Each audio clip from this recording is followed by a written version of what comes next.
निसर्गाच्या कुशीत उभा असलेला एक वृक्ष, ज्याच्या सावलीत श्रद्धा आहे, प्रेम आहे आणि हजारो वर्षाची संस्कृती दडलेली आहे.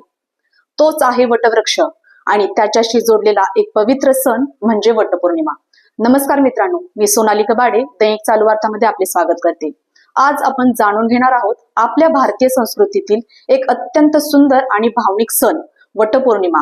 वटपौर्णिमा हा एक केवळ सण नाही, तर तो प्रेम, विश्वास, समर्पण आणि नात्यांची जपणूक करणारा उत्सव आहे.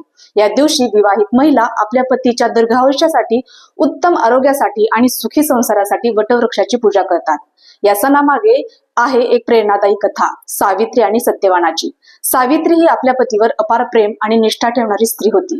जेव्हा सत्यवानाच्या आयुष्यावर संकट आले, तेव्हा सावित्रीने आपल्या धैर्याने आणि बुद्धीने यमराजाकडून आपल्या पतीचे प्राण मिळवले. ही कथा आपल्याला शिकवते की खरे प्रेम, विश्वास आणि समर्पण यामध्ये खूप मोठी शक्ती असते. वटवृक्षालाही आपल्या संस्कृतीत विशेष महत्व आहे. हा वृक्ष दीर्घकाळ जगतो, अनेकांना सावली देतो आणि पर्यावरणाचे संतुलन राखण्यास मदत करतो. म्हणूनच वटवृक्ष आपल्याला निसर्गाचा आदर करण्याचा आणि झाडांचे संरक्षण करण्याचा संदेश देते.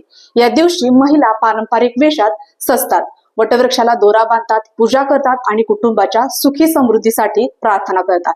या सगळ्या परंपरेमधून आपल्याला एक सुंदर संदेश मिळतो: नाती जपा, प्रेम जपा, निसर्ग जपा. आजच्या आधुनिक काळातही वटपौर्णिमेचे महत्व कमी झालेले नाही. उलट हा सण आपल्याला आपल्या संस्कृतीशी जोडतो आणि परंपरेची आठवण करून देतो. चला, या वटवृक्षाच्या पवित्र दिवशी आपण एक संकल्प करूया. जसे वटवृक्ष आपल्या सावलीने सर्वांना आधार देतो, तसेच आपणही आपल्या प्रेमाने आणि चांगल्या विचारांनी इतरांच्या जीवनात आनंद निर्माण करूया. आपणा सर्वांना वटपौर्णिमेच्या मनपूर्वक शुभेच्छा. धन्यवाद.